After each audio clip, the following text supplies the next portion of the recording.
Salut à toi, Hurluberlu. Bon, aujourd'hui ça pleut, c'est compliqué. Je vais prendre les côtes de la Zingri. Et puis là, je me demandais comment j'allais faire. Je me pose bien la question. Je t'explique le problème. Pour conserver l'étanchéité durant la durée des travaux, j'ai conservé l'ancienne Zingri et je suis venu par-dessus. Donc l'ancien couloir, l'ancienne bande porte-solin, l'ancienne moraine ciment. Là, il y a mon écran sous toiture qui vient dans le couloir et je l'ai collé avec un gros joint mastic. Donc là, on est super étanche, tu vois, il pleut, il n'y a pas eu de problème. Tu vois le ciment, pourquoi j'aime pas faire des moraines ciment? Ça arrive toujours à péter un jour ou l'autre. Les moraines, c'est comme les roues, ça pète. Donc soit je me fais un grand relevé là, et je me refais une moraine, ici. Mais en même temps, tu vois, si je me penche un peu, regarde ça là. Ça me plaît pas de voir ça. Regarde, c'est pas beau dessous, regarde-moi ça. Là. Là-dessous, on voit le bois. De toute façon, là, c'est tout fendu. C'est-à-dire qu'il va falloir que je réenduise tout. Donc, j'ai pas bien envie. Pas bien envie de réenduire.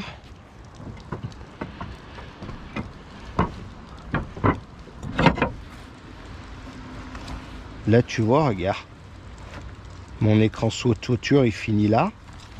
L'eau, elle tombe derrière la chanlatte. Tu vois, comme dans une vidéo précédente, je t'avais bien expliqué ça. Tu vois, regarde.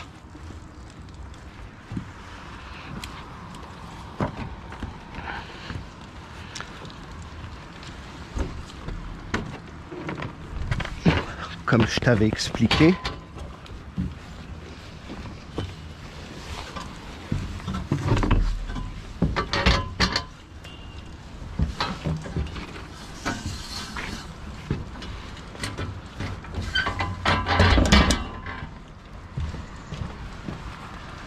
Tu vois, ça fuit le long du chevron.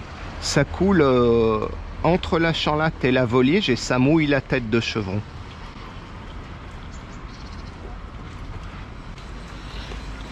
Et là, ça tombe où? Regarde, devant la porte de la dame. Elle m'a appelé, elle m'a dit: Monsieur Devor, j'ai une fuite. J'ai une fuite. Ça tombe devant ma porte. Et demain, j'ai des invités, on est 18. Je voudrais pas que ça tombe sur leur tête. J'ai dit, bon, si vous êtes 18, donc on va trouver une solution. Parce que 18, moi je trouve que ça fait beaucoup d'invités quand même. Ça fait beaucoup d'invités. Bon, attends, pour finir avec avec cette histoire d'écran sous toiture là. Je t'en avais déjà parlé dans une ancienne vidéo. Donc là, comment on se retrouve confronté à l'exemple parfait, je te rappelle ce qui avait été dit.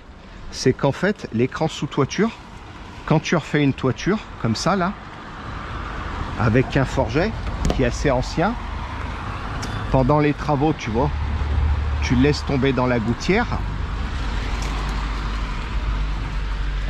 Après, tu remets tes tuiles, mais si tu remets ta tuile dessus, tu vois, il va être visible ici. Et puis il va battre au vent, il va faire du bruit. Et puis souvent avec les UV du soleil, il se désagrège. Donc moi ce que je fais, je le coupe derrière la chanlatte. Et puis je remets mes tuiles. Et puis le jour où il y a une fuite, moi je pense que si la toiture elle fait encore 40 ans, regarde, il y a une tuile qui a un trou là-bas. Faut que je les enlève, celles-ci. Faut que je les enlève et je vais les mettre sur les côtés. Si un jour la toiture elle a une fuite, ça va être 2-3 gouttes. L'eau elle va tomber là. Soit il y a un petit relevé derrière, elle va s'écouler des deux côtés, elle va retomber là. Tu vois, on va voir 2-3 gouttes tomber comme ça. Et puis on va se dire, ah tiens, il y a un problème en toiture, on va monter voir ce qui se passe. s'il se passe ce phénomène 1 à 2 fois dans toute la durée de vie de la toiture, ça va jamais pourrir les têtes de chevrons. Jamais. Tu vois, c'est pas la peine de se prendre la tête. Par contre, ce qui est important à savoir, c'est qu'il est quand même obligatoire, quand tu vends un écran sous toiture, de le finir avec une bavette métallique. Ici. Alors si tu as un chenot encaissé,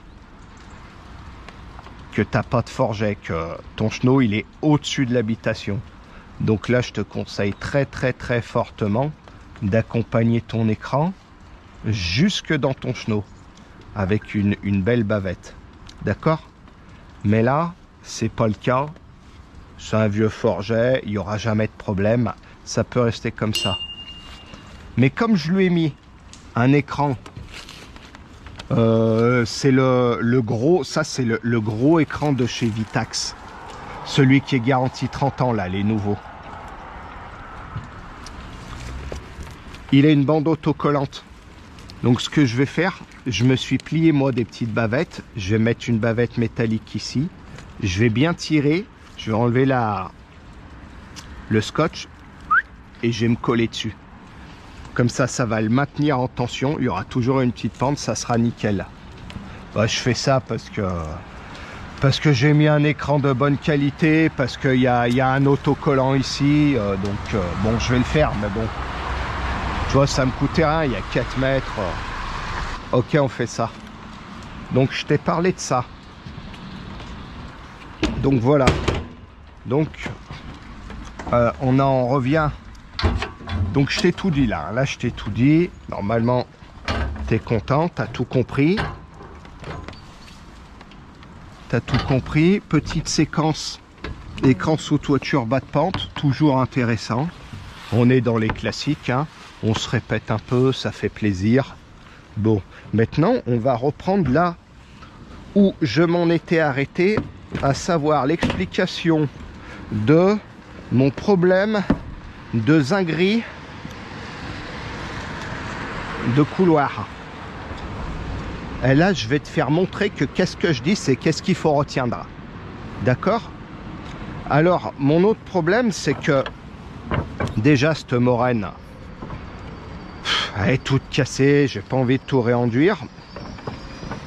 Là, il y a un décalage. Ça veut dire que mon couloir, il va finir tout droit, il va buter contre mon bandeau, il va falloir que je fasse un petit dévoiement. Tu sais, comme un petit arrière de cheminée. Là, le bandeau, il plonge, et puis par ici, là, on arrive à un espèce de niveau 0. Et pour y étancher, ça va être compliqué. Donc, j'ai eu une idée.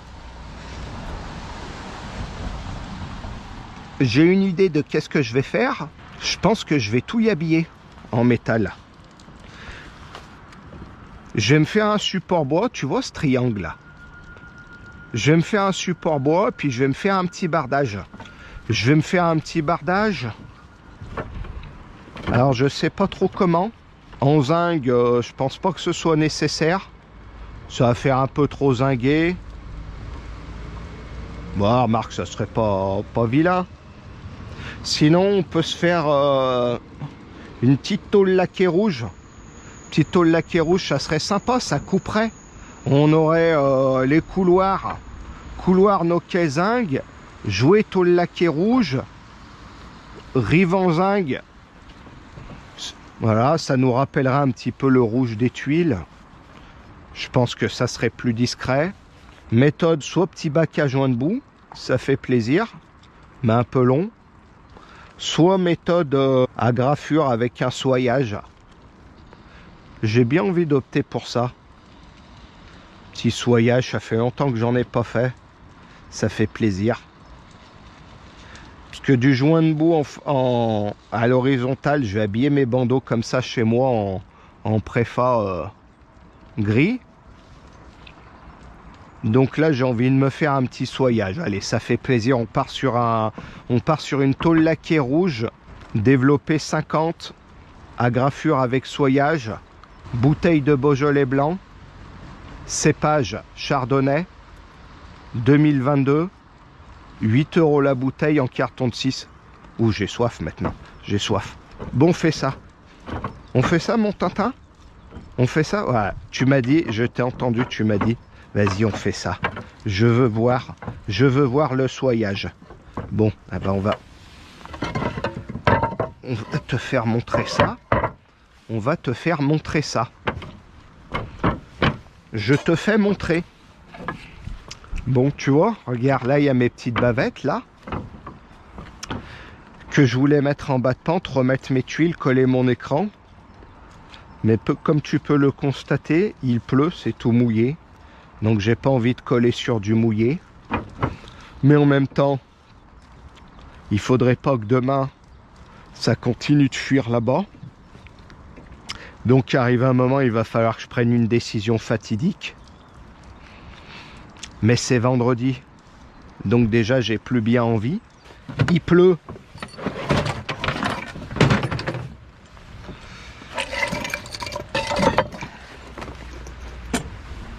Ouais, petites agrafes, on va peut-être les descendre aussi, les petites agrafes. Parce qu'on n'en a plus vraiment besoin. Ah, tu vois, les bouts de zinc comme ça, faut pas qu'ils se collent. Parce que qu'ils soient mouillés, qu'ils s'oxydent un peu, c'est une chose. Mais en fait, ils s'oxydent pas, ils se patinent. Parce que l'oxydation, c'est ça. Tu vois, c'est le blanc qu'il y a sur le zinc. Et le blanc, ça vient, en fait, quand tu colles deux bouts de zinc, il se passe une réaction chimique et ça fait de l'oxyde de zinc. Et ça, après, pour souder, tu peux pas. Faut tout y frotter. Donc, tu peux y laisser, tu vois, à l'eau, comme ça. Mais faut pas que ça se touche. Et après, tu n'auras pas de problème après. Pas de problème. Allez, pas de problème.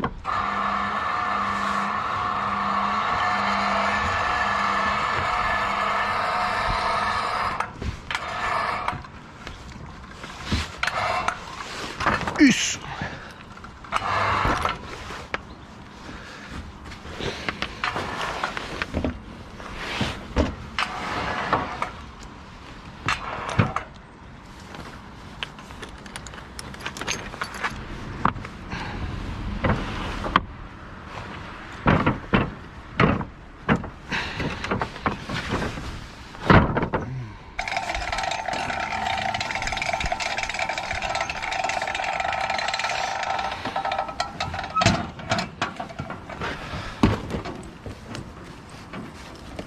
Faudrait pas que ça tombe sur la courgette à quelqu'un parce que j'ai pas encore mis mes plaintes bas de pente, mais je vais bientôt les mettre. Si, je vais bientôt les mettre.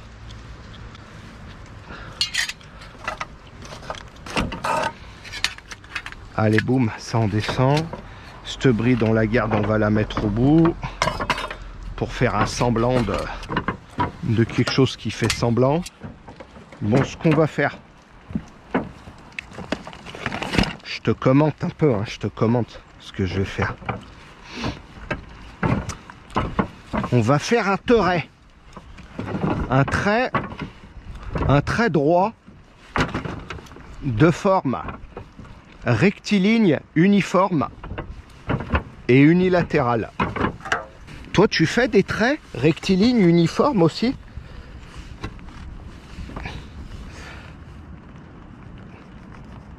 À vitesse constante?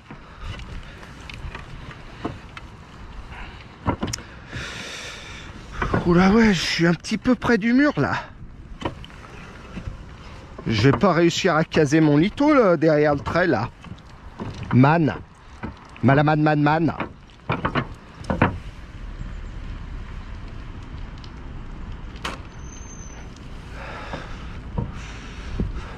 Bon. Là, je viens de tracer un trait de cordex. J'explique, hein, parce qu'il y a des gens qui me regardent, ils sont pas du métier. Je t'assure, ils sont pas du métier. Ils apprennent plein de trucs. Parfois, je prononce des termes techniques. Les gars, ils comprennent rien. Donc, il faut penser à eux et puis revenir un peu à la base de base. En vrai de vrai, comme ils disent les jeunes.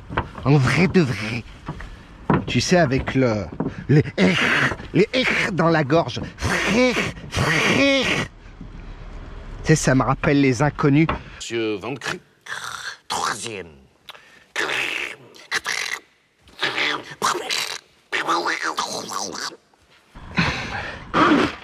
Je sais plus ce que je disais, mon Tintin.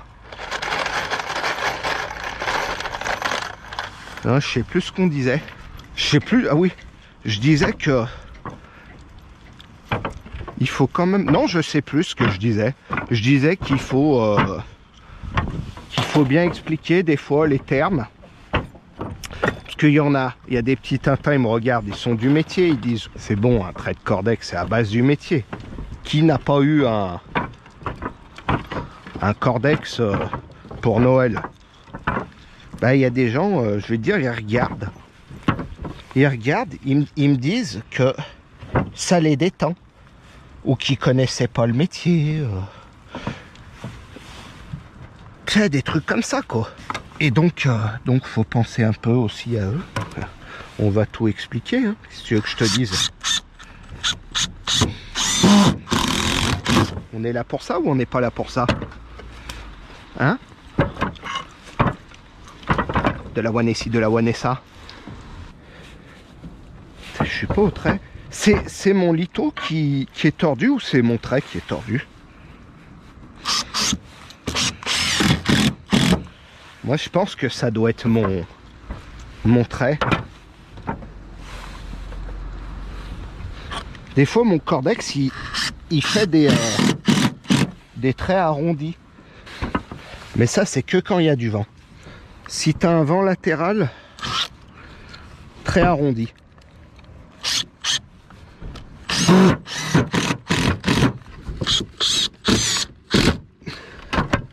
Je suis désolé de la reniflerie, hein, mais c'est l'hiver. Je suis un peu enrhumé.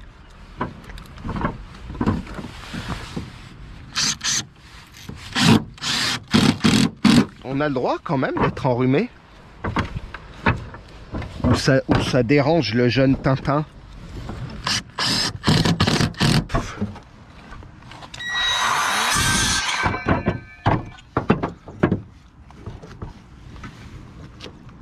Oh là là. Ah oui, on est juste. On a eu du bol.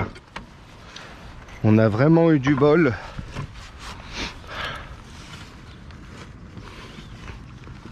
Là, si j'appuie un peu, pouf, je tombe juste sur mes traits.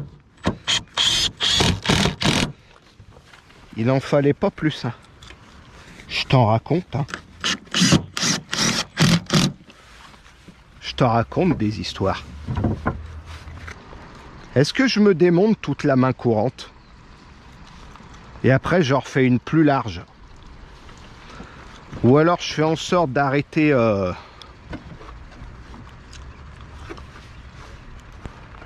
Ouais, mais pour aller foutre un litho là... Non, laisse tomber. Je vais venir par-dessus là. Là, c'est déjà bien droit. Tac. Ça, on va y... De toute façon, il faudra qu'elle soit plus large. Allez, on va y enlever. Là, il faut...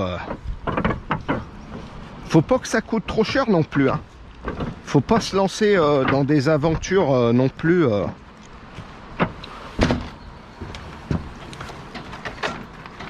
Tu sais comment j'ai fait pour vendre ça? Je suis arrivé là, j'ai pris les codes, j'ai dit oh là, il y a une complexité. Je fais le chiffrage et puis je me rends compte qu'en fait j'ai juste vendu un couloir, les noquets, j'ai même pas vendu les solins, tu vois, j'ai oublié. Tu sais pourquoi? Parce que je me suis dit je sais pas comment je vais faire, machin. Je suis parti dans des réflexions. Bon, j'ai pas réfléchi 107 ans non plus, hein, mais... Oh là, j'ai plus de disque, là. Je vais prendre le plus grand.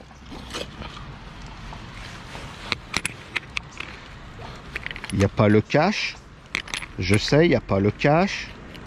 Parce que il a fallu que je décape les chenaux. Parce qu'il y en avait un qui était un peu oxydé. Donc, je ne l'ai pas encore remis. Mais je vais mettre quand même mes petites lunettes de protection. Hop. Ouais, je sais pas trop comment je voulais faire, donc j'ai pris un petit forfait, j'ai dit je réfléchirai. Donc en fait, plus j'en fais, plus c'est long et plus ça me coûte. Mais plus je me fais plaisir. Et ça, c'est important. Moi j'ai envie de faire un truc sympa ici.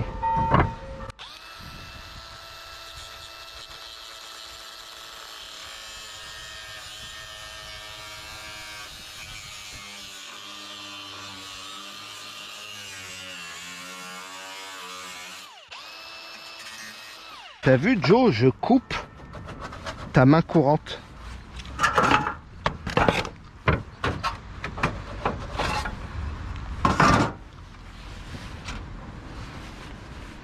Oh. Pourquoi elle vient pas? Ah oui, d'accord. J'ai compris pourquoi elle vient pas. Voilà pourquoi elle venait pas.